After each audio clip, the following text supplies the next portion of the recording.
Mi papá estaba realmente entusiasmado con tener tradiciones en Navidad, solo que en realidad no teníamos ninguna tradición propia como familia. Así que mi papá hizo lo que haría cualquier papá. Buscó tradiciones familiares en línea y eligió la primera que encontró, que era cortar un árbol de Navidad en el bosque en familia. A mi mamá le desagradó la idea casi tanto como a mí, pero decidimos seguir adelante para hacerlo feliz. El único problema era que vivíamos en una ciudad suburbana normal, con un patio trasero pequeño y sin árboles aptos para Navidad, lo que significaba que tendríamos que conducir hasta las montañas y caminar hasta encontrar el árbol perfecto. Mi papá lo tenía todo planeado. Saldríamos temprano el sábado por la mañana, unas 3 semanas antes de Navidad, conduciríamos hasta las montañas, encontraríamos un lugar para estacionar a lo largo de una carretera principal y luego buscaríamos el árbol perfecto. Emocionante, ¿verdad?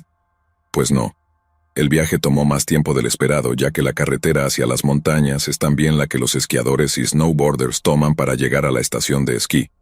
Esto significaba horas y horas de tráfico hasta que mi papá decidió que la carretera principal ya no era adecuada para nuestras necesidades, así que se desvió hacia un camino de tierra que nos llevó más y más profundo en el bosque, hasta que encontramos un lugar para estacionar. En ese momento mi mamá seguía mencionándole a mi papá que probablemente estábamos en propiedad privada y que deberíamos irnos y conseguir un árbol de Navidad en un lote, como todos los demás. Pero él no quería saber nada de eso. Nos hizo salir del coche, lo cerró con llave y nos guió hacia el bosque que se veía muy ominoso frente a nosotros. Simplemente ignoró por completo lo de la propiedad privada. Ya estaba oscureciendo, y todo lo que mi mamá y yo queríamos hacer era volver a casa. Le decíamos a papá que habíamos encontrado un buen árbol, pero siempre respondía que tenía que ser perfecto, y que el que habíamos encontrado no era el adecuado. Sentíamos que llevábamos horas allí antes de encontrar el árbol que él quería. Lo cortó con el hacha que había estado cargando, y luego ató una cuerda al tronco del árbol, y nos dijo a todos que lo jaláramos. Fue una tortura. El árbol era pesado y ya estábamos cansados. Además, arrastrar un árbol de tamaño completo a través de la nieve es mucho más difícil de lo que uno piensa.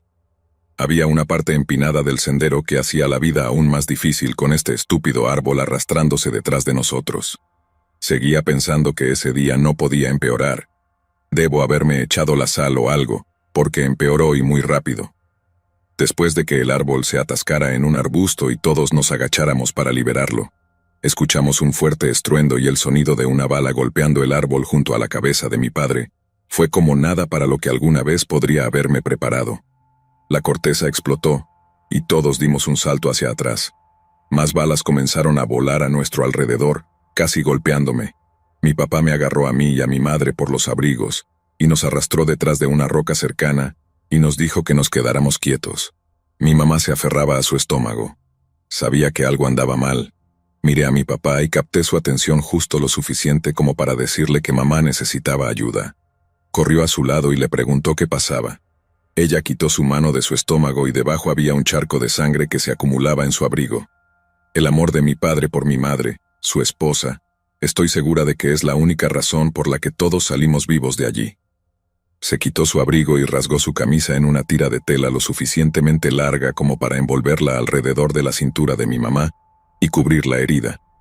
Levantó su abrigo y camisa e hizo lo mejor que pudo para atarla sin lastimarla demasiado. Mi mamá estaba tranquila, pero se podía ver el miedo en sus ojos mientras suplicaba a mi papá que la salvara. Él estaba llorando. Yo estaba llorando. Era un desastre. Las balas se detenían durante unos 30 segundos cada minuto aproximadamente. Y eso nos dio suficiente tiempo para que mi papá cargara a mi mamá en su espalda, mientras corríamos hacia el siguiente lugar que nos protegiera de los disparos.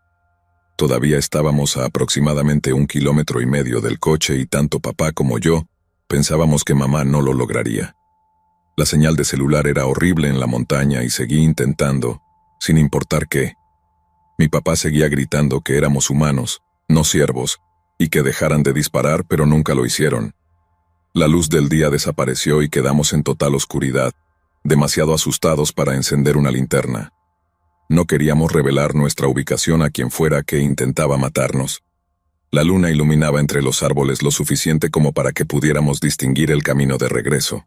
De vez en cuando, no bromeo, otra bala pasaba volando cerca. La escuchábamos silbar y teníamos que preguntarnos si estábamos bien. ya que estaba demasiado oscuro para saberlo de otra manera. Todo lo que quería era irme a casa. Recé y recé a Dios para que por favor nos dejara salir de allí. Mamá había comenzado a perder el conocimiento, y asumimos que era por la pérdida de sangre.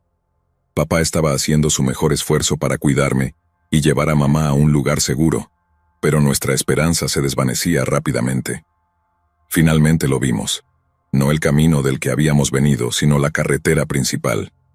Fue entonces cuando nos dimos cuenta de que el camino que habíamos estado tomando no era el nuestro.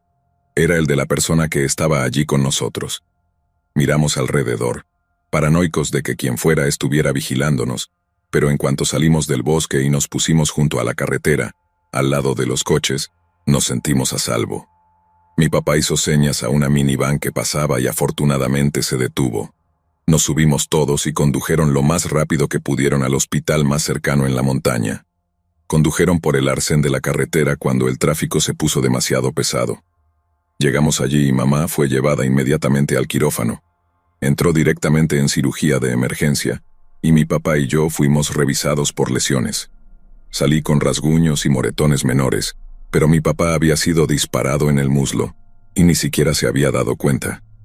El doctor dijo que su cuerpo debía estar funcionando con tanta adrenalina que lo había protegido de cualquier dolor que pudiera haber sentido. Mi mamá tuvo mucha suerte. El cirujano dijo que la bala estaba a solo 1 centímetro de alcanzar múltiples órganos vitales. Aún así, había perdido mucha sangre, y fue puesta en un coma inducido médicamente durante un par de semanas mientras su cuerpo sanaba. Le contamos a la policía exactamente lo que pasó, e incluso los llevamos al lugar donde sucedió. Pero no encontraron nada. Era un terreno público, y no había casas cerca por kilómetros. La persona que nos hizo eso lo estaba haciendo por diversión. Nos dijeron que era muy posible que quien fuera en realidad nos hubiera seguido al bosque solo para aterrorizarnos o matarnos. La pregunta de ¿por qué? Nunca sería respondida. La policía cerró la investigación solo 1 año después, afirmando que no había pistas en absoluto y el caso aparentemente quedó sin resolver. Pero estoy tan agradecida de haber salido viva de allí. Solo desearía que el hombre que nos hizo eso fuera llevado ante la justicia. Y adiós a hacer tradiciones familiares, aunque ahora nuestra tradición familiar es conseguir un árbol de Navidad en un lote como lo hacen las familias normales.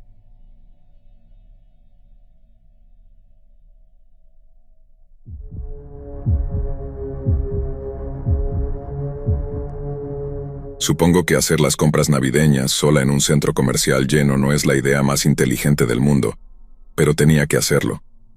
Faltaban 3 días para Navidad y no había comprado nada para mi familia. No podía simplemente no comprarles nada a todos. Les pedí a algunos amigos que vinieran conmigo, pero todos tenían otros planes, así que era ahora o nunca en mi mente. El día comenzó de manera muy normal. Llegué al centro comercial alrededor de las 10 a.m., cuando abrieron, y estaba más lleno de lo que jamás lo había visto. Te hace extrañar el centro comercial prácticamente desierto en los meses de verano. Fui a unas cuantas tiendas y compré algunas cosas lindas para mi mamá y me dio un poco de hambre, así que decidí detenerme en el área de comida. Me compré algo de comida china barata y me senté en una mesa sola. La mayoría de las mesas ya estaban llenas, pero logré encontrar un lugar. Fue entonces cuando un hombre que parecía tener el doble de mi edad se sentó frente a mí. Lo miré confundida, y él pareció darse cuenta. Me miró y solo dijo: «Lo siento, no hay otro lugar donde sentarse». Estaba incómoda, como cualquier chica de 18 años estaría al sentarse sola frente a un hombre mayor. Comencé a agarrar mi bolso para levantarme e irme, pero él me detuvo y me dijo que no tenía que irme. Le pedí que quitara su mano de mi bolso y me fui. Caminé 2 pasos alejándome del tipo y sentí que se me erizaba la piel en la nuca cuando dijo: «No quieres hacer eso, Mallory». Me di la vuelta para mirarlo. Lo miré fijamente sin saber qué decir. Me hizo un gesto para que volviera a sentarme y, en contra de mi mejor juicio, lo hice. Le pregunté cómo sabía mi nombre y su respuesta fue tranquila y concisa, mientras me decía que lo sabía todo sobre mí. Sentí como si el tiempo se ralentizara, como si todos los compradores a nuestro alrededor de repente se movieran en cámara lenta. Él esbozó una sonrisa y comenzó a decirme cosas personales sobre mí. Sabía mi fecha de nacimiento, los nombres de mis padres, lo que recibí en Navidad el año anterior. los nombres de mis mascotas e incluso sabía la marca de anticonceptivos que estaba usando. Quería vomitar. Seguía preguntándole quién era y cómo sabía todo eso, pero no me respondía. Nos sentamos allí durante 5 minutos mientras le rogaba que me dijera quién era y por qué me estaba haciendo esto, pero no me respondía. Sus miradas se volvían cada vez más intrusivas con cada segundo que pasaba. Finalmente, recuperé el sentido y me levanté rápidamente para irme. Él gritó tras de mí: «Te vas a arrepentir de esto por el resto de tu vida. Si supieras lo que te conviene, te darías la vuelta y volverías». Su voz se desvaneció a medida que me alejaba de él, y corrí por el estacionamiento hacia mi coche con las llaves ya en la mano. Abrí la puerta lo más rápido que pude y me metí dentro. Solo que cuando puse las llaves en el encendido, el coche no arrancaba. Ni siquiera hacía ese ruido que hacen los coches cuando intentan encenderse. Simplemente no hacía nada, y eso fue la gota que colmó el vaso. Llamé a mi papá y le conté todo. No iba a ser una de esas chicas en las películas que guarda el secreto y termina secuestrada al final. Eso no iba a pasar. Mi papá empezó a ponerse nervioso y me dijo que cerrara las puertas y esperara en el coche hasta que llegara. No quería que entrara de nuevo al centro comercial, en caso de que el tipo estuviera esperando para atraparme cuando caminara desde mi coche hacia el edificio. Las puertas ya estaban cerradas. Me aseguré de eso en cuanto entré al coche. Me dijo que llamara a la policía mientras lo esperaba, pero supongo que vivir en una gran ciudad tiene sus desventajas. La operadora me dijo que no era una prioridad alta y que no tenía un oficial para enviarme. Lo más pronto que podrían enviar a alguien sería en más de 1 hora. Mi papá vivía a 30 minutos de distancia. Esos 30 minutos resultarían ser los más aterradores de mi vida. Mi papá perdió la señal después de que lo llamé de nuevo. En cuanto la llamada se cortó, comencé a entrar en pánico. Estaba mirando en todas direcciones por todas las ventanas, rezando para que el hombre del centro comercial no apareciera. Pero por supuesto apareció. Lo vi mientras salía del centro comercial y caminaba lentamente hacia mi coche. Había una sonrisa en su rostro que me hizo sentir náuseas otra vez.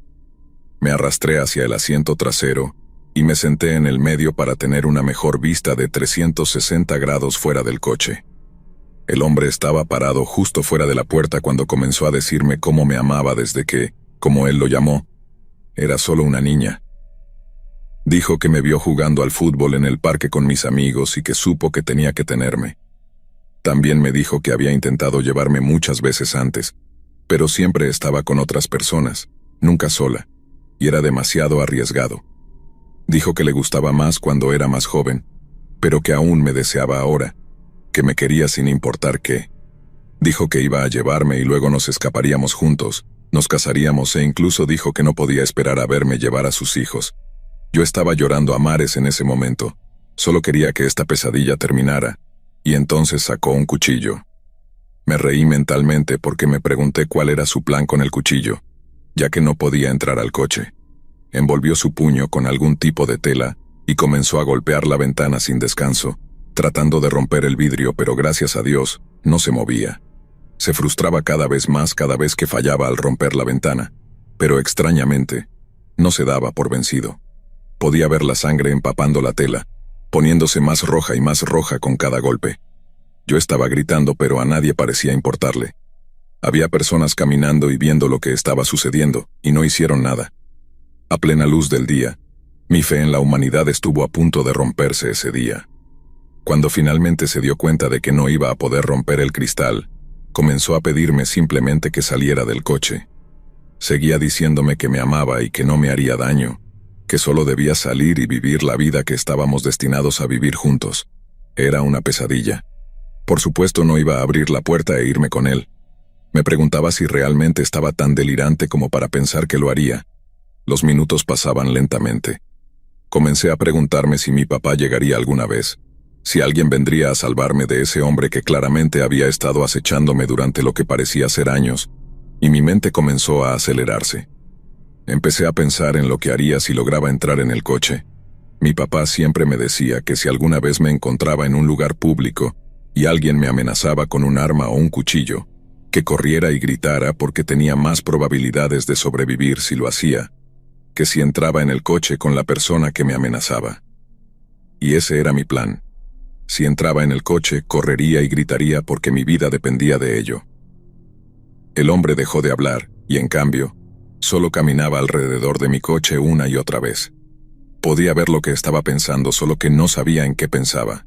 Luego, de repente, comenzó a gritar y a apuñalar los lados de mi coche. Seguía diciendo que yo arruiné su vida al forzar su obsesión conmigo, que era mi culpa que pasara varios años de su vida planeando una nueva vida conmigo, y que seguía gritando que, tengo que tenerte, tengo que tenerte. Empecé a gritarle que me dejara en paz cuando de repente un hombre lo derribó al suelo. Me moví hacia un lado del coche y miré por la ventana mientras mi papá comenzaba a golpear a ese hombre hasta dejarlo casi inconsciente. Mi padre llamó a la policía y supongo que consideraron la situación como de alta prioridad, porque un policía llegó en menos de 5 minutos. El hombre fue arrestado y, como siempre, mi padre fue un héroe. El hombre fue acusado de intento de secuestro, arresto ilegal y acoso. Incluso registraron su apartamento y encontraron archivadores completos dedicados a cada aspecto de mi vida, desde mis intereses hasta registros médicos, y todavía no sabemos cómo los obtuvo. Fue sentenciado a 9 años en prisión con posibilidad de libertad condicional. Pensé que merecía una sentencia más larga, pero supongo que es lo que es. Han pasado 4 años desde entonces y todavía está encerrado. La policía me falló cuando más la necesitaba, pero mi papá, sé que siempre estará allí para mí y estoy eternamente agradecida por lo que hizo por mí ese día.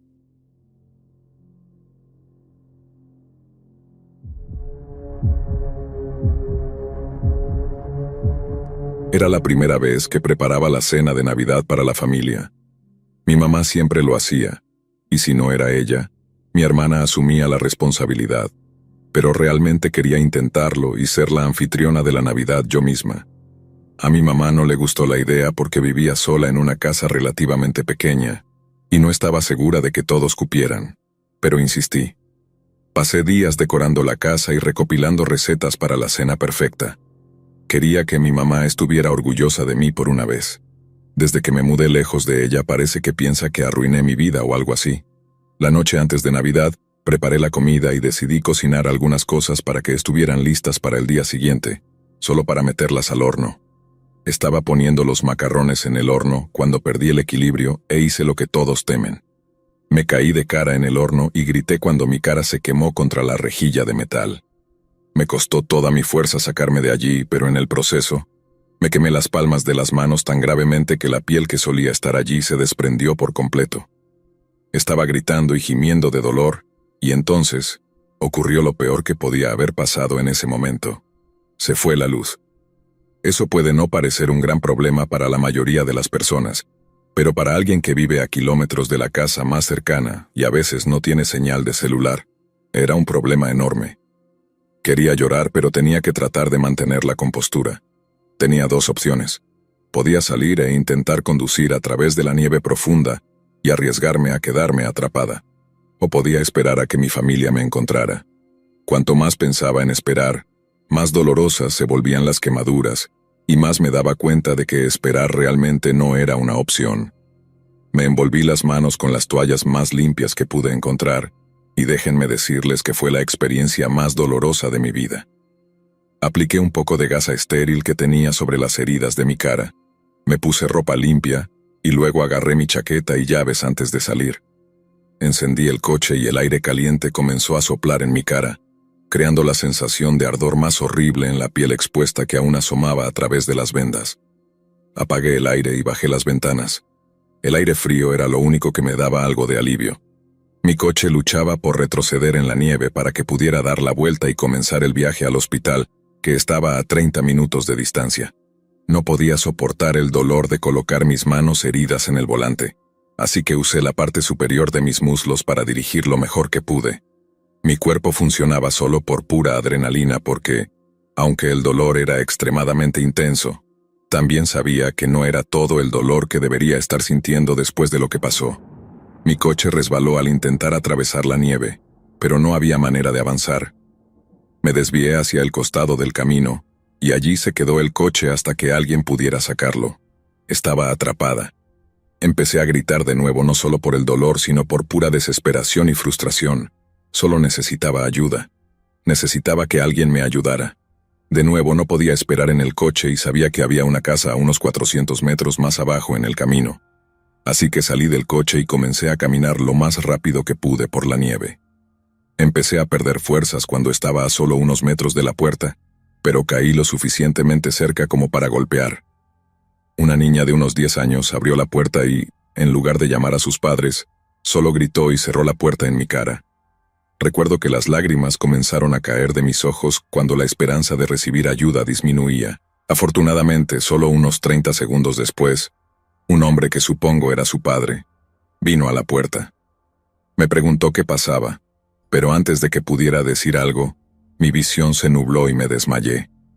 Supongo que todo fue demasiado para que mi cuerpo lo manejara por más tiempo. Me desperté en el hospital, confundida y cubierta de vendajes. Mi mamá estaba sentada al lado de mi cama de hospital y ni siquiera se dio cuenta de que me había despertado. Traté de hablar, pero solo un pequeño gemido salió de mis labios. Fue suficiente para llamar la atención de mi mamá. Llamó a las enfermeras y luego me dijo que había estado en un coma inducido médicamente durante 3 semanas y que las quemaduras en mi cara, manos, brazos y pecho eran tan extensas que mantenerme despierta, incluso con medicación para el dolor, sería efectivamente una tortura. Me dijo que la única razón por la que estaba viva era porque decidí no esperar. Los doctores dijeron que habría tenido un ataque al corazón por todo el estrés que las heridas pusieron en mi cuerpo, si hubiera decidido esperar a que mi familia me encontrara al día siguiente. Dijo que era una de las personas más afortunadas que había tratado. El hombre en cuyo umbral me desplomé había llamado inmediatamente a la policía. Solo que él fue lo suficientemente increíble como para saber que la ambulancia tardaría en llegar hasta allí, así que me recogió, me subió a su camioneta y me llevó al hospital más cercano él mismo. No esperar contribuyó a salvar mi vida, claro, pero ese hombre es el verdadero héroe. Me salvó la vida y no podría estar más agradecida. Incluso vino a visitarme durante mi estancia en el hospital. Estuve en el hospital durante 5 meses y el proceso de recuperación nunca se hizo más fácil. Ser una víctima de quemaduras conlleva algunas limitaciones muy serias, pero nunca hubo un día en que no estuviera feliz de estar viva. Solo me alegro de que mi familia nunca tuviera que decirle a nadie que los macarrones con queso casi me matan. En una nota más seria, tengan cuidado cuando pongan algo en el horno. Si eres una persona torpe como yo, quizás asegúrate de que haya alguien cerca para ayudarte si lo necesitas.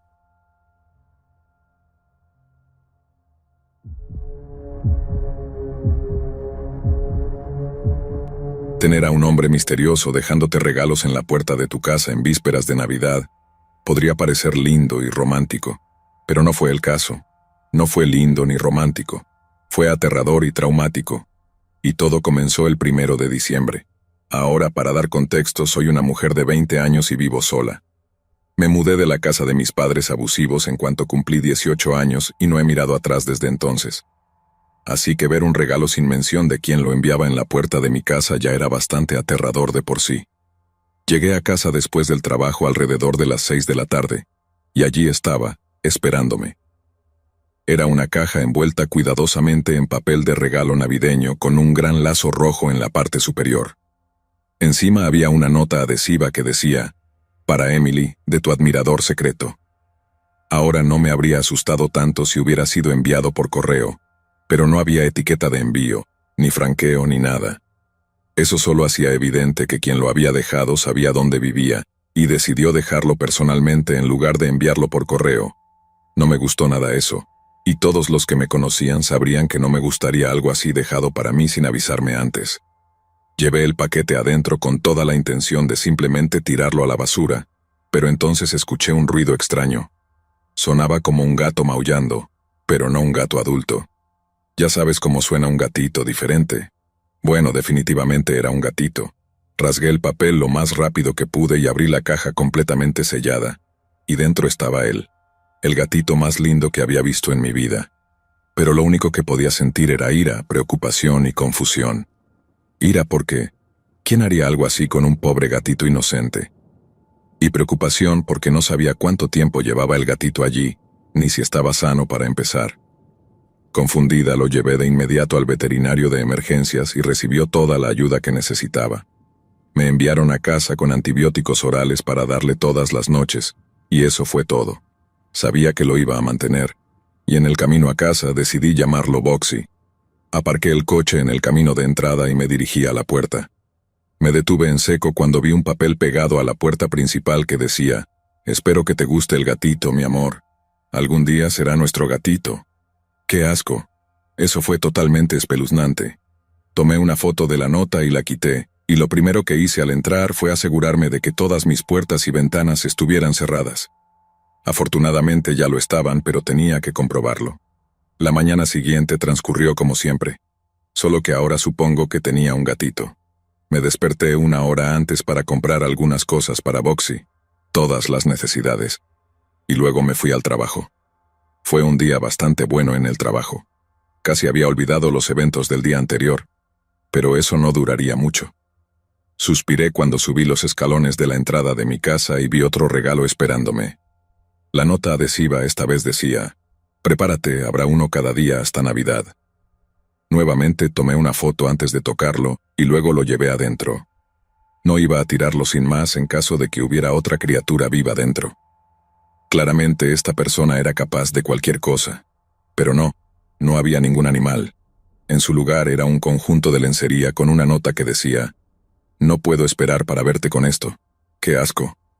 Tomé fotos del contenido de la caja y lo metí en el fondo de uno de mis armarios, por si acaso necesitaba pruebas. ¿Pruebas de qué? No lo sabía, pero veía muchas cosas de crímenes reales, y no podía estar demasiado segura. Al día siguiente me encontré nuevamente con otro regalo en la puerta, solo que esta vez no me sorprendió. No me gustaba que alguien estuviera dejándome estos regalos, pero también sabía que ir a la policía probablemente no serviría de nada. ¿Qué les iba a decir? ¿Ayuda, alguien me está dejando regalos de Navidad en la puerta de mi casa? Probablemente se reirían de mí y me sacarían del edificio. En cambio, pensé en investigar por mi cuenta. Compré un timbre con cámara. Estaba decidida a descubrir quién era esta persona y por qué me estaba dejando regalos. El timbre con cámara fue instalado a la mañana siguiente, antes de que llegara el tercer paquete. Solo que lo que capturé en la cámara fue un hombre vestido completamente de negro, con una máscara para cubrir su rostro. Incluso saludó a la cámara sin decir nada. Colocó el paquete en el suelo y se fue. Cuando llegué a casa, llevé el paquete adentro y lo abrí. Esta vez el regalo no fue tan inocente. Era una foto mía sentada en mi sala viendo televisión. Obviamente había sido tomada desde fuera de la ventana y estaba enmarcada. Se podía ver su reflejo en la ventana en la foto, y el miedo que sentí al verlo fue algo que nunca antes había sentido. La nota esta vez decía: «Pronto estaré en la foto, sentado a tu lado, no mirándote desde fuera». En ese momento me di cuenta de que era hora de llamar a la policía, y lo hice. Mandaron a un detective y se preocuparon por la posibilidad de que estuviera siendo acosada, pero era difícil para ellos hacer algo sin saber quién era este tipo. Me dijeron que los llamara cada vez que recibiera un nuevo paquete y que esperara a que llegara un oficial antes de abrirlo. Las siguientes 2 semanas pasaron sin un solo regalo o nota, y me sentí aliviada, pensando que esta pesadilla finalmente había terminado, pero era solo un deseo esperanzador. El 18 de diciembre, y al día siguiente, recibí otro regalo dejado en mi porche. Llamé a la oficina del sheriff y enviaron a un oficial solo 30 minutos después. Tomó fotos de todo y observó mientras abría la caja. Dentro solo había una nota que decía: «Llamaste a la policía, ¿por qué? Yo nunca te haría daño. Gran error, Emily». El oficial la tomó como evidencia, y me quedé en casa, sola, paranoica. Desde entonces mantuve todas mis cortinas cerradas. Constantemente sentía que alguien me estaba observando. Al día siguiente recibí regalos todos los días, y esta vez eran cosas normales como un osito de peluche, un suéter, un bolso, cosas así. Y luego llegó la Navidad, y me enfrenté al regalo más perturbador de todos. Ni siquiera puedo llamarlo regalo por lo repugnante e insano que fue. Llamé al oficial como había hecho muchas veces antes, solo que esta vez nos dimos cuenta de que había una sustancia roja filtrándose desde dentro de la caja. El oficial me pidió que la abriera en el porche en lugar de llevarla adentro, y la filmó en lugar de tomar fotos. Todo el tiempo estuve rezando para que no fuera sangre, pero por supuesto lo era. Dentro de la caja había una pieza cortada del cuerpo de un hombre, una parte que ningún hombre querría perder. No quiero decir exactamente qué era, pero puedes imaginarlo. Grité y comencé a llorar mientras el oficial pedía refuerzos. El detective que vino alertó a todos los hospitales locales para que informaran si alguien llegaba con el tipo de lesión que habían descrito al personal del hospital, porque tendría que ser ese tipo.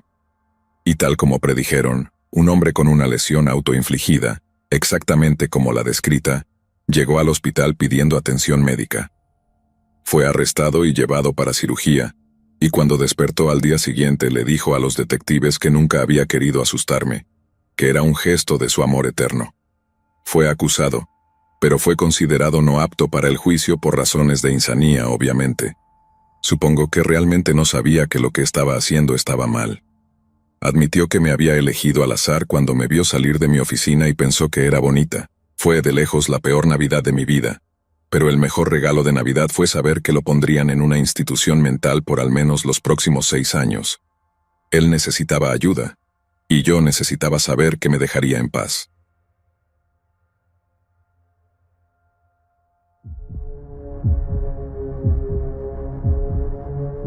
Cada año, durante la Navidad, mi familia se ofrece como voluntaria en el refugio local para personas sin hogar, ayudando a repartir comida y a mantener a la gente cómoda durante las fiestas.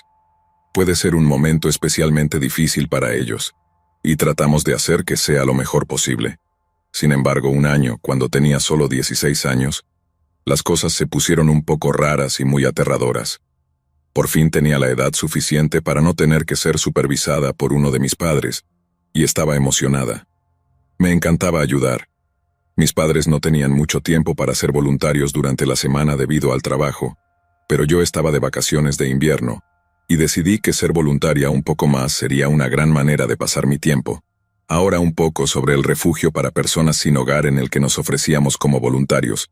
Todas las personas que se alojaban allí tenían que someterse a verificaciones de antecedentes voluntarias. No se permitía que se quedara nadie con antecedentes de delitos graves o violentos, ni nada por el estilo. Esto era para garantizar la seguridad de nuestros residentes.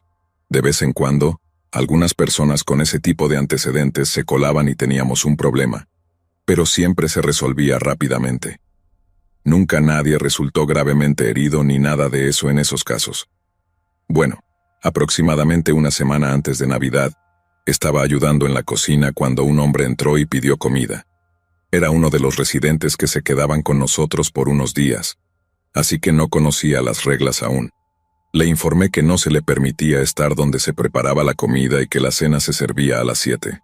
No pareció muy contento con eso, pero se dio la vuelta y se fue cuando vio que no estaba sola. Era un tipo grande, así que me sentí aliviada de que no causara problemas.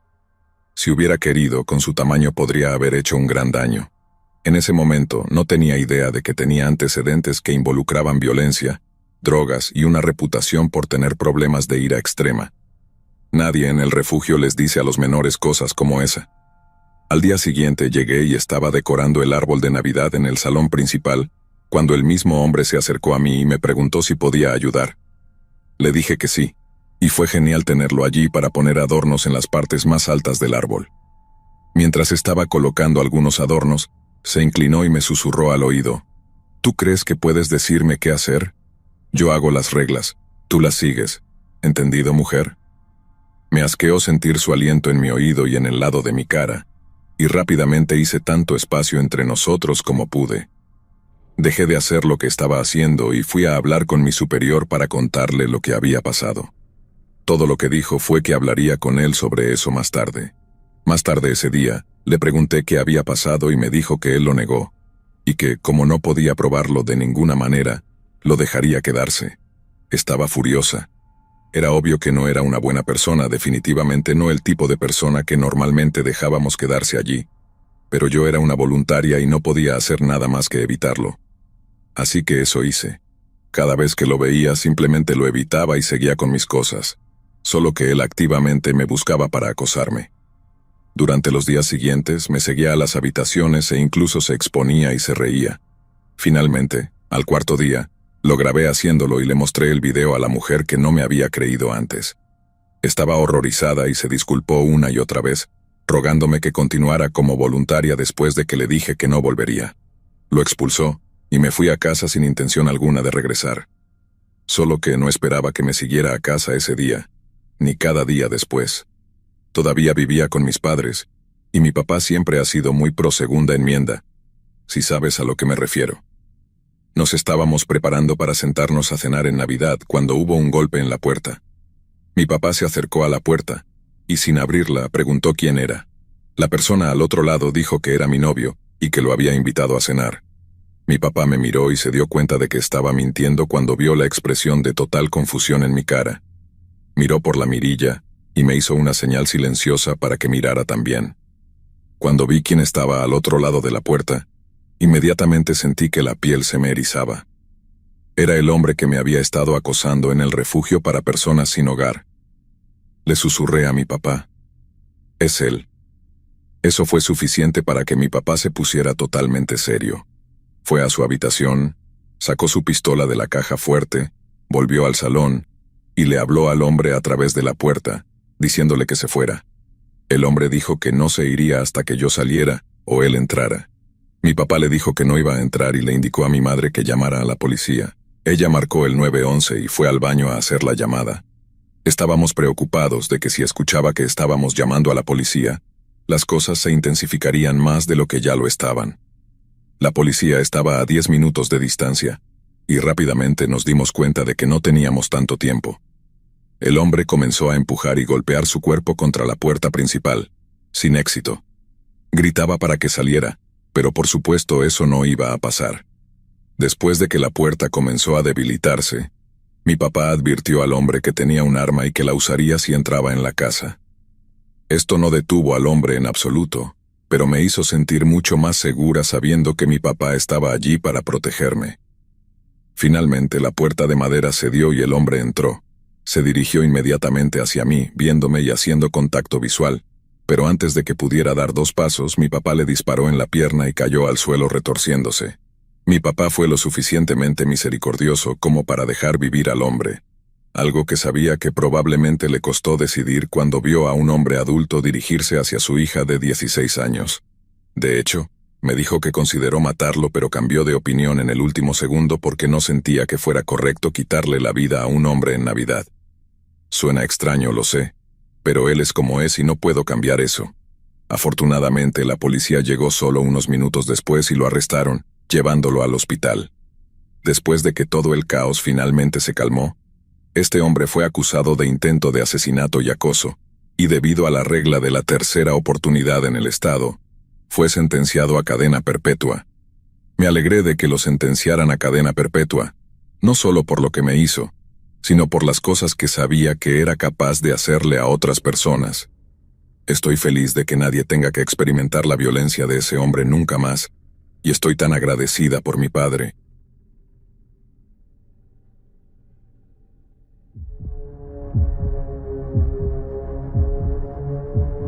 Mira, ni siquiera sé por qué estoy contando esta historia. Tal vez por aburrimiento o tal vez sea algo subconsciente que me obliga a hablar sobre lo que pasó. Pero de cualquier manera, aquí estoy. Lo que estoy a punto de contarte es lo que sucedió cuando tenía solo alrededor de 8 años. Ahora tengo 14 y todavía lo veo como una de las experiencias más horribles de mi vida. Mi papá no es el mejor tipo del mundo. Nunca lo ha sido. Pero lo que me hizo esa noche es algo que nunca olvidaré. Básicamente, mi mamá decidió divorciarse de mi papá por razones relacionadas con las drogas, y yo no entendía mucho de eso a mi corta edad. Así que, cuando el juez me preguntó con quién quería vivir, dije con ambos. No sabía sobre los problemas de drogas de mi papá, así que no sabía que lo más inteligente en ese momento era decir que quería vivir con mi mamá. Así que obtuvieron la custodia compartida y cada 2 fines de semana me tocaba ir a la casa de mi papá. Era asquerosa y sucia, pero no tenía otra opción. Mi mamá estaba luchando contra la decisión del tribunal, pero mientras tanto tenía que ir con él. No estaba molesto por la decisión, pero debo admitir que disfrutaba mucho más el tiempo que pasaba con mi mamá. Desafortunadamente, uno de los fines de semana de mi papá cayó en Navidad. Mi mamá estaba furiosa cuando él no la dejó quedarse conmigo para las fiestas. Ella sabía que a él realmente no le importaba pasar la Navidad conmigo, solo no quería que mi mamá me tuviera. Mi papá no había planeado nada para las fiestas y dijo que solo pasaríamos la noche en casa. Sabía lo que eso significaba. Él saldría a beber y yo me quedaría allí solo otra vez. Una noche típica con papá. Bueno, llegó el gran día y lo pasamos viendo televisión mientras mi papá fumaba y se bebía unas cervezas. Todo lo que podía pensar era cuánto quería estar con mi mamá. A las 9 de la noche, papá se levantó y dijo que se iba, y que volvería a las 2. Odiaba estar solo, especialmente en su casa. Siempre venía gente y golpeaba la puerta cuando él no estaba, y eso me daba mucho miedo. Solo era un niño, ¿cómo podía hacerme eso? Hice lo que estaba acostumbrado a hacer y aseguré la casa, cerrando todas las ventanas por si acaso. Me senté en la sala con las luces encendidas, ya que le tenía miedo a la oscuridad, y con la televisión puesta para no sentirme tan solo. Dormir solo en la casa cuando solo tienes 8 años era muy difícil, casi imposible de hecho. No me avergüenza admitir que en esos momentos, todo lo que realmente quería era a mi mamá. Pasó una hora sin que sucediera nada. Era raro que nadie hubiera venido al menos esa noche como era costumbre, pero era Navidad, así que tal vez esa noche sería diferente. Incorrecto. Acababa de empezar a quedarme dormido cuando escuché un golpe en la puerta principal, justo detrás del sofá donde estaba sentado. Después del golpe vino una voz fuerte que decía, «Jimmy, sé que estás ahí. Necesito mi dinero, amigo. Vamos a tener un problema». El acento sureño grueso del hombre es algo que nunca olvidaré. Estaba demasiado asustado para decir algo, así que simplemente me quedé allí, tan inmóvil y en silencio como me fue posible, esperando que el hombre se fuera. Solo que el hombre no tenía intención de irse sin su dinero, que supongo que mi papá le debía. Cuando no obtuvo respuesta, golpeó la puerta con más fuerza. ¡Bum, bum, bum! Sal de ahí, Jimmy, no quiero derribar esta puerta, pero lo haré si tengo que hacerlo. Y aquí es donde las cosas se pusieron muy serias para mí. Podía oír la seriedad en su voz y me hizo que el corazón se me cayera al estómago. De nuevo el hombre no obtuvo respuesta y cumplió su promesa. Salté cuando el sonido de su bota golpeando la puerta principal llenó la habitación. Sabía que tenía que salir de esa sala y esconderme lo más rápido posible. Corrí hacia el dormitorio de mi papá y me metí en el pequeño armario, escondiéndome bajo un montón de ropa en el suelo. Todo el tiempo, podía oír al hombre intentando entrar en la casa. Ahora digo casa, pero en realidad era una casa rodante muy vieja y muy deteriorada, en un parque de casas rodantes lleno de la gente más asquerosa que te puedas imaginar. Escuché la puerta estallar y al hombre entrar en la sala. Sus pasos eran fuertes como si fuera un hombre grande, y podía sentir el suelo temblar mientras caminaba por la casa. Seguía repitiendo, «Te voy a encontrar, Jimmy». Para entonces ya estaba llorando. No podía evitar los pequeños sollozos que salían de mi boca. Supongo que el hombre los escuchó porque estaba en la puerta del armario abriéndola en poco tiempo. Me arrancó la ropa de encima y me arrastró de vuelta a la sala agarrándome del brazo. Me sentó en el sofá y me preguntó qué estaba haciendo allí. Y yo, estúpidamente, admití que era la casa de mi papá y que estaba con él por Navidad. El hombre solo se rió y me dijo que mi papá le debía dinero y que me iba a usar para conseguirlo. Estaba especialmente nervioso por lo que me iba a hacer, considerando que mi papá no estaría en casa durante las próximas horas. El hombre sacó un cuchillo y mi llanto continuó mientras le rogaba que no me lastimara. Me dijo que solo dolería un poco mientras procedía a hacer pequeños cortes a lo largo de mis brazos y piernas, solo lo suficiente para que sangrara en el pijama que estaba usando. Me dolió, pero mi cuerpo parecía entumecerse. Se detuvo una vez que la tela estaba lo suficientemente empapada de sangre como para ser obvia. Dijo que quería que mi papá supiera que hablaba en serio. Luego, agarró un pequeño contenedor de plástico de otra habitación, lo vació y me dijo que me metiera dentro.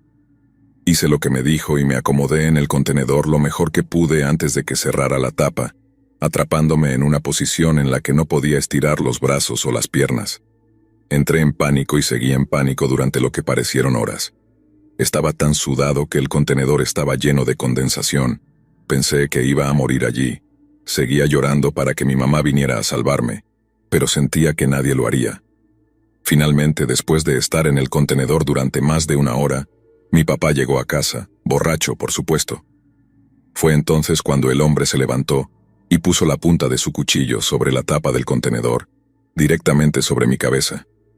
Amenazó con acabar con mi vida si mi papá no le daba el dinero. Solo que mi papá no tenía dinero. Ninguno.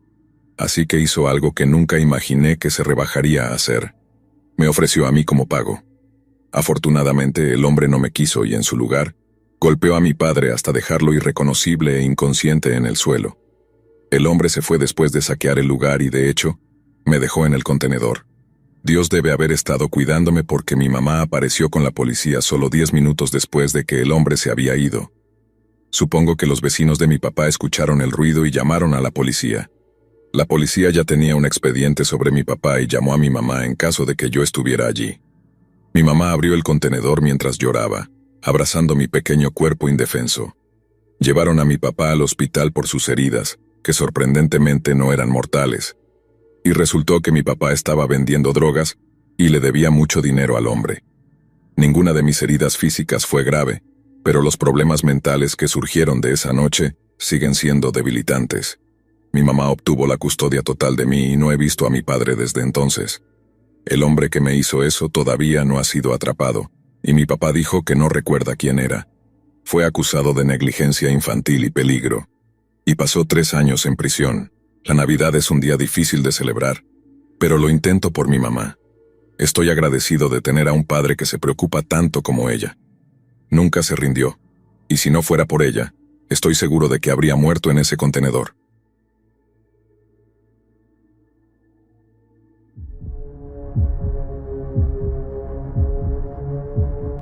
Nunca me gustaron esos papás Noel de aspecto barato que tocan las campanas pidiendo dinero. Siempre me parecieron un poco demasiado artificiales. Podrían pedir donaciones sin necesidad de disfrazarse, ¿no?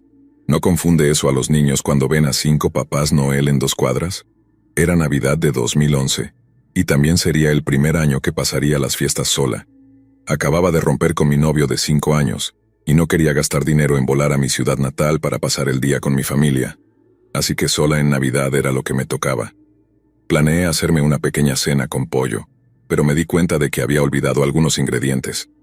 Aún faltaban unos días para Navidad, así que tenía tiempo para ir a la tienda antes de que cerraran por las fiestas. Era alrededor de las 10 de la noche y decidí caminar rápidamente hasta la tienda para no tener que volver a salir hasta después de Navidad. El camino a la tienda fue tranquilo, pero por supuesto el regreso no sería tan pacífico. Después de comprar mis comestibles y salir de la tienda, me encontré con un Papá Noel barato tocando una campana en mi cara y pidiendo donaciones para el hospital infantil local.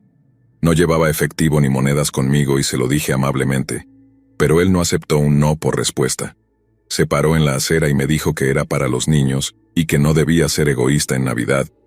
Supongo que pensó que estaba mintiendo sobre no tener dinero en efectivo conmigo. Cuando le mencioné que solo llevaba mi tarjeta de crédito, sacó su teléfono con uno de esos dispositivos para deslizar tarjetas y me dijo que podía donar de esa manera. Lo siento, pero ¿quién se sentiría cómodo deslizando su tarjeta en el teléfono de un hombre desconocido que dice estar recolectando donaciones? Y eso fue exactamente lo que le dije. Pareció ofenderse, pero finalmente se apartó de mi camino. Ya estaba incómoda para entonces y solo quería llegar a casa.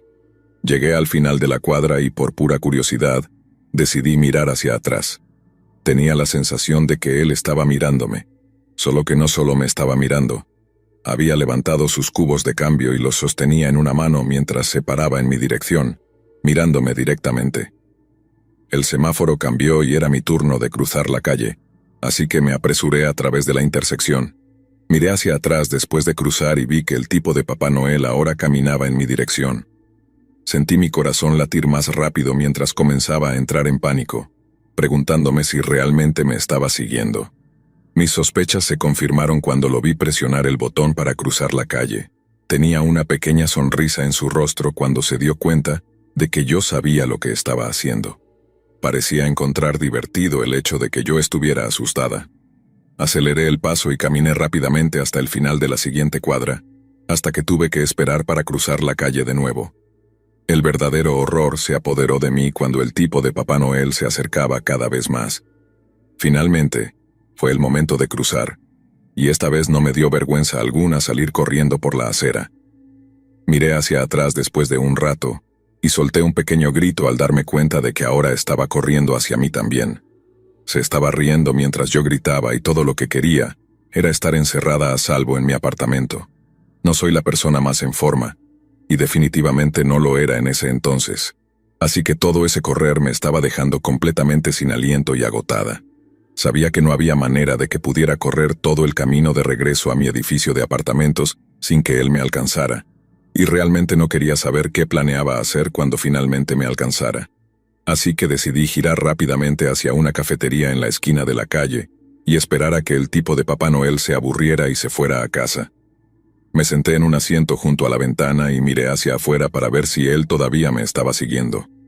Pareció que pasaron 5 minutos o algo así, y no lo vi, así que suspiré pensando que finalmente había terminado.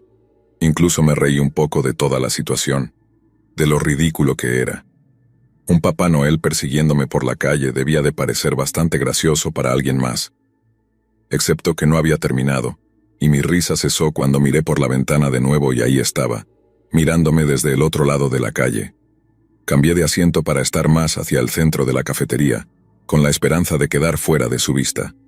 Pedí algo de comida, y me quedé allí un par de horas hasta que el lugar cerró. Me dijeron que tenía que irme, y salir de ese lugar fue realmente aterrador. El tipo de Papá Noel ya no estaba parado al otro lado de la calle, pero eso lo hizo aún más aterrador. ¿Cómo iba a saber si todavía estaba esperándome, acechando en las sombras en algún lugar? En el segundo en que mis pies tocaron la acera, volví a correr. Ni siquiera había planeado seguir corriendo. Era como si mi cuerpo tuviera mente propia para salvarse, y afortunadamente lo hizo, porque escuché el sonido de alguien corriendo detrás de mí solo segundos después de que comencé. Eché un vistazo rápido hacia atrás y ahí estaba, el tipo de Papá Noel persiguiéndome otra vez, solo que esta vez se estaba riendo como un psicópata. Finalmente llegué a mi edificio de apartamentos y escaneé mi tarjeta para pasar por la puerta.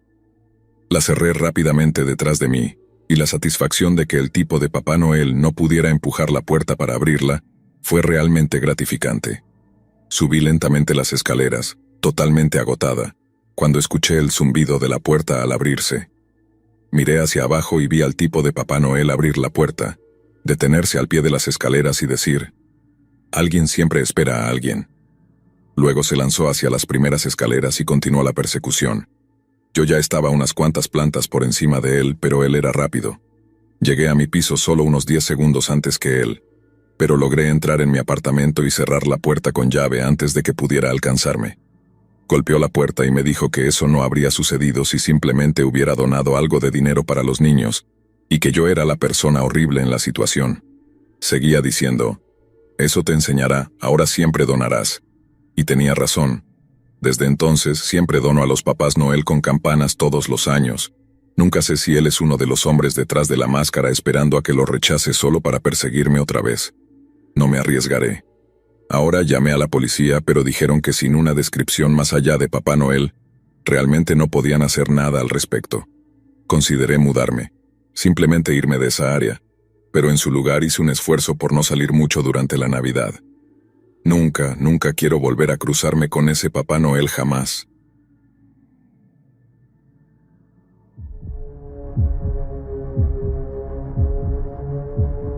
Cuando tenía 19 años, vivía en un pequeño apartamento de una habitación.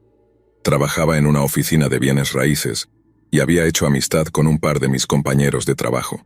Me invitaron a acompañarlos a su iglesia, ya que estaban organizando un evento navideño la semana antes de Navidad, y me dijeron que sería divertido, así que debería unirme a ellos. Esto fue en los años 80 en Los Ángeles, así que no teníamos teléfonos celulares ni nada de eso en ese entonces. Les di mi dirección y me dijeron cuándo pasarían a recogerme, y lo dejamos así. Otro día llegó, y ellos vinieron a recogerme. Me subí a su coche y nos dirigimos a su iglesia. La conversación era muy normal, ya sabes. Cosas como películas favoritas y la música que a todos nos gustaba. Ellos estaban muy interesados en la música religiosa, lo cual me pareció un poco extraño para una pareja de 20 y tantos años, pero traté de no juzgar, así que no comenté al respecto. Cuando llegamos a su iglesia, la vibra cambió completamente. La mejor palabra para describir la iglesia sería algo así como de culto. Todos estaban muy involucrados con la iglesia. Prácticamente cada miembro dedicaba su tiempo libre a ayudar en todo lo que podían. Todos donaban mucho dinero a la congregación, y durante el servicio, pasaban un sombrero para donaciones. Cuando me llegó a mí no vi billetes de 1, 5 o incluso $10. En su mayoría eran billetes de 20, 50 y hasta $100. Ni siquiera es que el edificio en el que estábamos fuera bonito, no lo era. Estaba sucio, y los muebles eran muy obviamente viejos y se estaban cayendo a pedazos.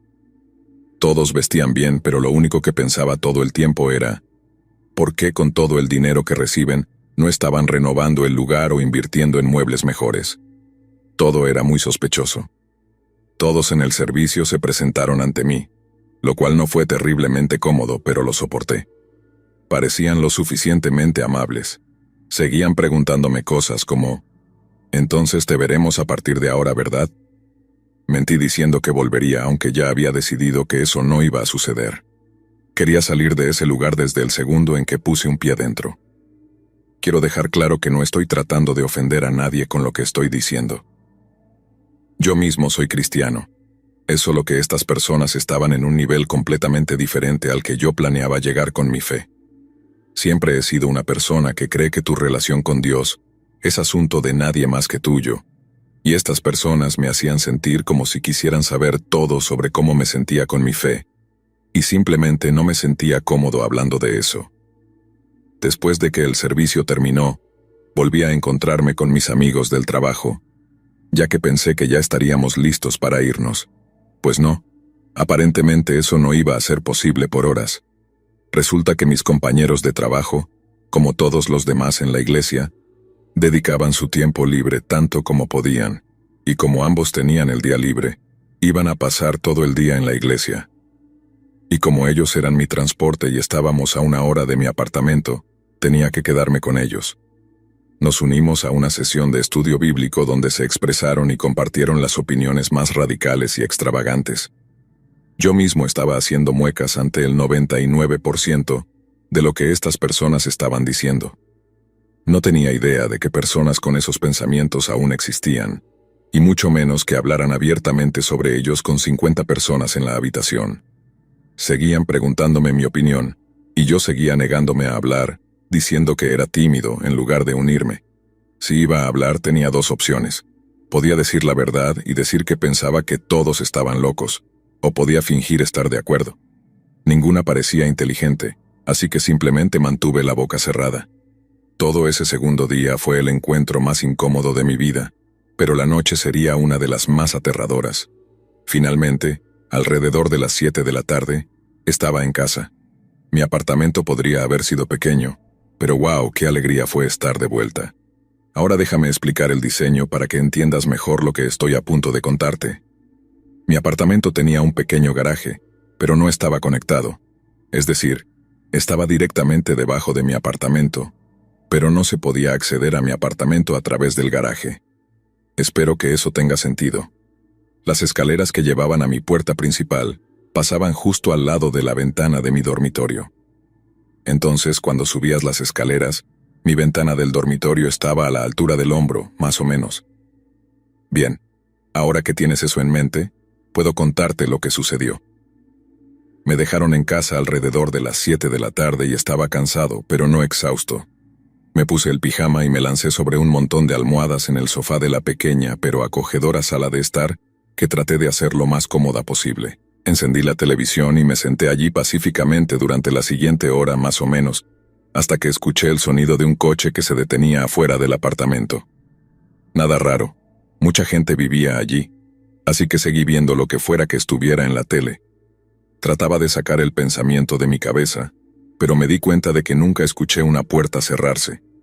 Las paredes de mi apartamento eran muy delgadas, así que siempre escuchaba las puertas de mis vecinos cerrarse cuando entraban o salían. Esta vez, sin embargo, no hubo ruido de una puerta cerrándose. Extraño. Me levanté y lenta y silenciosamente me dirigí a mi dormitorio. Las luces del apartamento estaban todas apagadas, y tenía la intención de mantenerlas así. Me asomé por la ventana y por las escaleras, y me quedé confundido cuando vi el coche de mis compañeros de trabajo en el callejón. Me habían dejado en casa más de 1 hora antes y los vi alejarse. Lo más extraño era que ni siquiera estaban en el coche. Cerré la pequeña abertura en las persianas que había hecho con los dedos y volví de puntillas a la sala de estar. Apagué la televisión y me senté allí en la oscuridad, escuchando y pensando en lo que podrían estar haciendo allá afuera. Escuché el sonido de sus pies en las escaleras de metal mientras se dirigían hacia mi puerta. Estaba medio esperando un golpe, pero definitivamente no lo que sucedió a continuación. Mis ojos se abrieron de par en par cuando vi que la manija de la puerta se movía, como si estuvieran intentando abrir la puerta desde afuera. Al principio, lo hicieron con suavidad, pero los movimientos se volvieron más fuertes a medida que obviamente intentaban entrar. Ahora, sé que podrías estar preguntándote por qué no simplemente llamé a la policía en mi teléfono fijo, pero para ser completamente honesto, ni siquiera se me pasó por la cabeza. Tenía 19 años y vivía solo por primera vez, y pensé que si lo dejaba solo, se irían después de darse cuenta de que no iban a poder entrar por la puerta principal. Intentaron mi ventana del dormitorio. Podía escucharlos intentando abrirla. Por suerte nunca he sido de esas personas que no cierran con llave sus puertas y ventanas. Soy muy paranoico con esas cosas, y esa noche me dio resultado. Una vez que fue obvio que no iban a poder entrar en mi apartamento por su cuenta, recurrieron a simplemente golpear la puerta y llamarme por mi nombre. Seguían pidiéndome que abriera la puerta, pero no dije nada. No quería que supieran que estaba allí. Tomó otra hora de estar sentados en mi puerta para que finalmente se subieran a su coche y se marcharan. Al día siguiente en el trabajo, actuaron como si nada hubiera pasado. No quería mencionarlo porque no quería que supieran que estaba en mi apartamento cuando intentaron entrar, y ellos nunca lo mencionaron. De hecho, incluso tuvieron la audacia de pedirme que volviera a la iglesia con ellos. Me negué, por supuesto, pero simplemente no aceptaban un no por respuesta. Venían a mi apartamento a recogerme, incluso cuando había rechazado la invitación, e incluso vinieron el día de Navidad, de todos los días. Pensarías que estarían en la iglesia. Afortunadamente, después de algunas veces en las que no les abrí la puerta durante varias semanas, dejaron de venir. No tengo idea de cuáles eran sus intenciones conmigo esa noche, pero vaya si estoy contento de no haber tenido que averiguarlo nunca.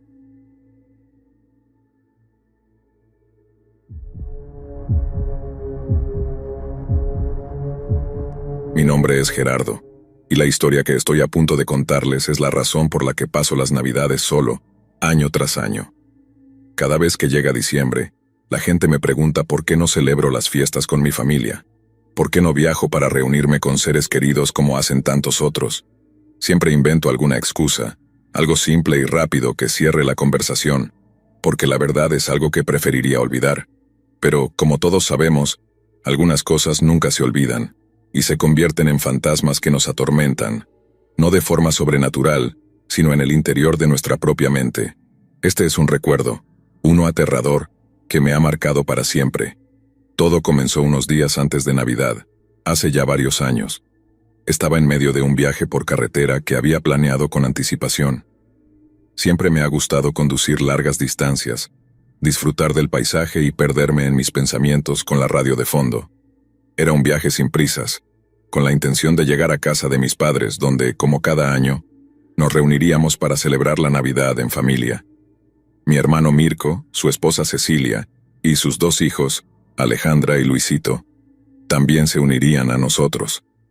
Habíamos hecho planes para decorar el árbol juntos, preparar la cena navideña y disfrutar de la compañía mutua. Recuerdo que el viaje había sido tranquilo hasta ese punto. Estaba disfrutando del aire fresco que entraba por la ventana entreabierta, escuchando una estación de radio local que tocaba villancicos, cuando de repente mi teléfono sonó. Era una llamada de mi madre.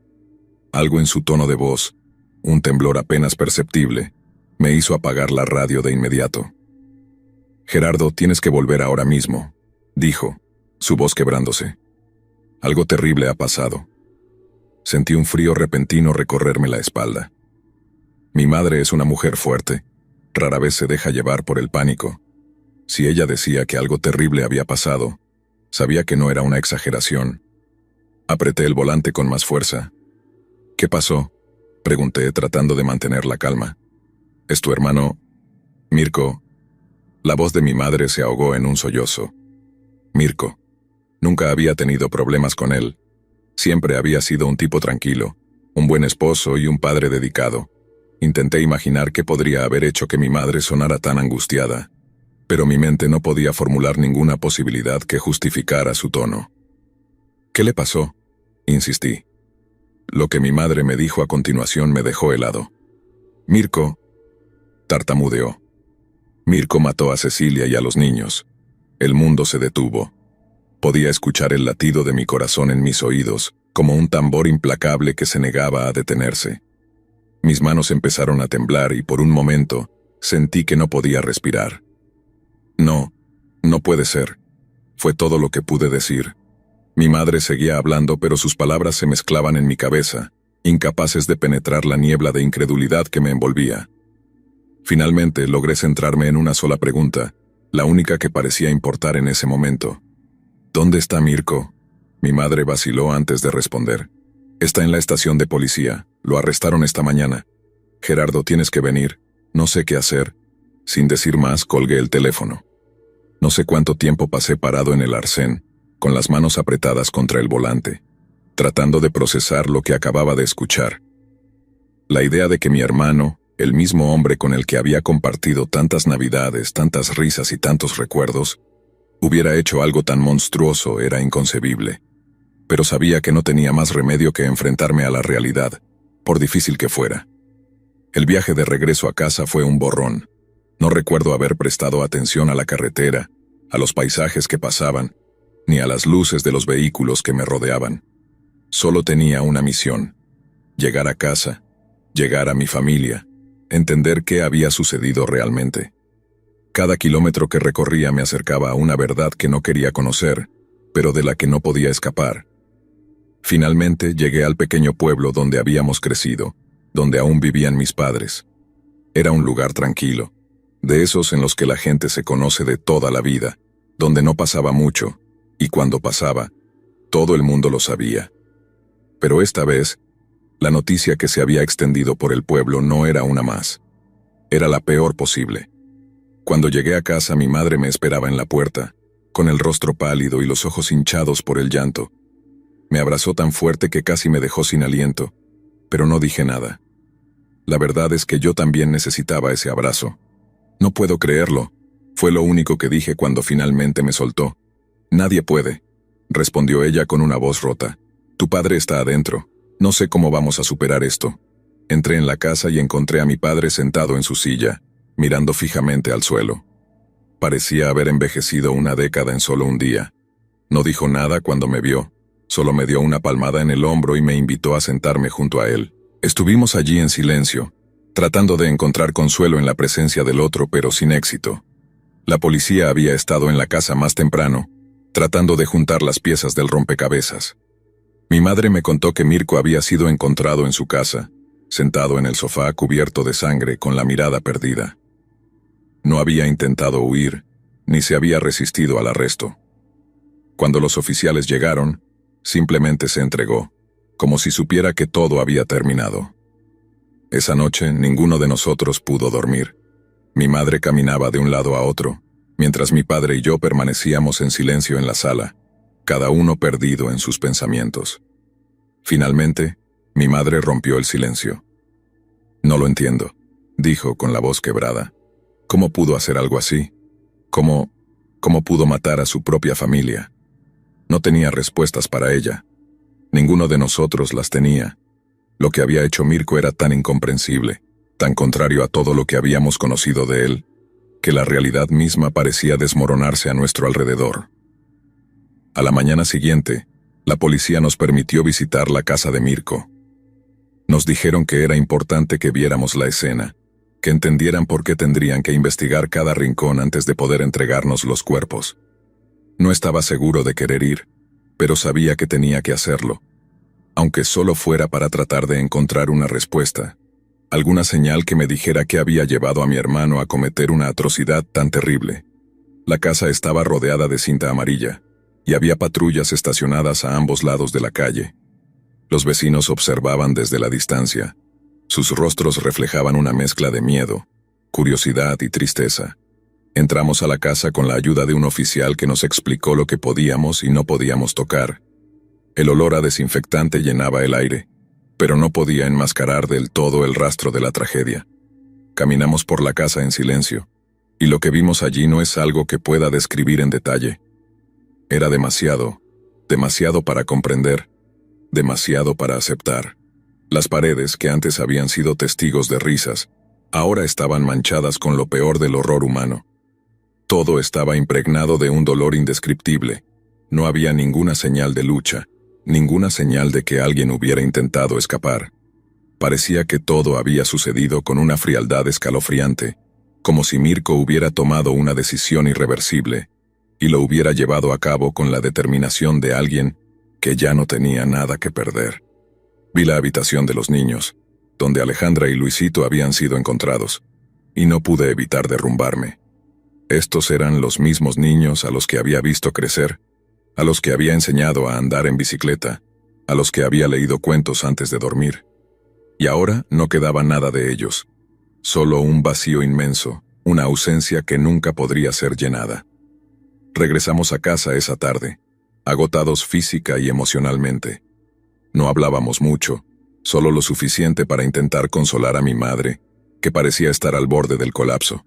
Sabíamos que nada volvería a ser lo mismo, pero no sabíamos cómo seguir adelante. Los días siguientes fueron una niebla de dolor, rabia y confusión. Hubo velorios, funerales y muchas preguntas sin respuesta. Mirko fue procesado rápidamente, dada la magnitud de su crimen y la claridad de la evidencia. No hubo necesidad de un juicio largo.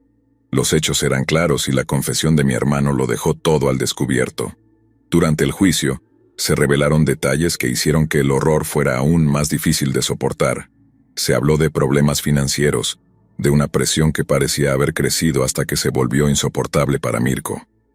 Algunos insinuaron que podría haber estado sufriendo de algún tipo de enfermedad mental, algo que nunca había sido diagnosticado, pero que podría haberlo llevado a un estado de desesperación extrema. Mi familia y yo asistimos a cada sesión del juicio, sentados en la sala, intentando mantener la compostura mientras se desmenuzaban los detalles más oscuros de la vida de mi hermano. Pero cada palabra, cada testimonio, era como una daga en el corazón. Cuando llegó el veredicto sabíamos que no habría alivio. No importaba lo que decidieran los jueces. Mirko fue condenado a cadena perpetua sin posibilidad de libertad condicional. Para nosotros, su condena fue un cierre amargo. Sabíamos que no habría justicia que pudiera traer de vuelta a Cecilia, Alejandra y Luisito. Sabíamos que no había castigo suficiente para redimir lo que había hecho. Después del juicio intentamos retomar nuestras vidas, pero era imposible escapar del peso de lo sucedido. Mis padres envejecieron rápidamente, consumidos por la pena y la culpa. Yo también sentí como el dolor me iba transformando, alejándome de las cosas que antes me importaban, dejándome solo con la amargura y el remordimiento. Tomé la decisión de no volver a ver a Mirko. Mi madre intentó ir a visitarlo una vez, pero no pudo soportarlo. Salió de la prisión en estado de shock, incapaz de comprender cómo su propio hijo, el niño que había criado con amor, se había convertido en un monstruo. Mi padre nunca habló de ir a verlo. Para él, Mirko dejó de existir el día en que cometió su crimen. Pasaron los años, pero las Navidades nunca volvieron a ser lo mismo.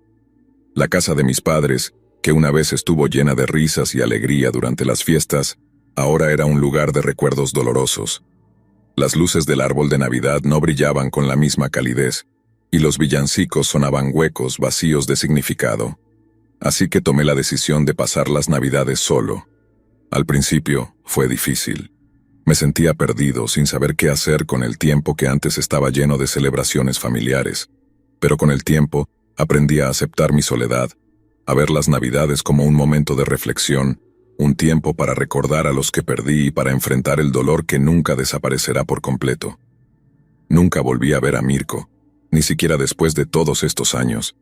Está en prisión, pagando por lo que hizo, y yo sigo adelante, intentando encontrar un propósito en medio de la oscuridad. No sé si alguna vez lo perdonaré. No sé si alguna vez podré dejar atrás el horror de esa última Navidad con mi hermano. Pero sé que mientras viva, llevaré conmigo las cicatrices de esa noche. Un recordatorio de que a veces, los monstruos no vienen de fuera, sino que se esconden en las sombras de los que más amamos. Y así, llegamos al final de mi historia. Esta es la razón por la que paso las Navidades solo, porque no me reúno con mi familia ni celebro como lo hacía antes. Su hermano fue preso, y hasta el día de hoy no lo fue a visitar nunca. Pasé la Navidad solo, con los recuerdos de un tiempo que nunca podré recuperar, y con la certeza de que algunas heridas nunca sanarán.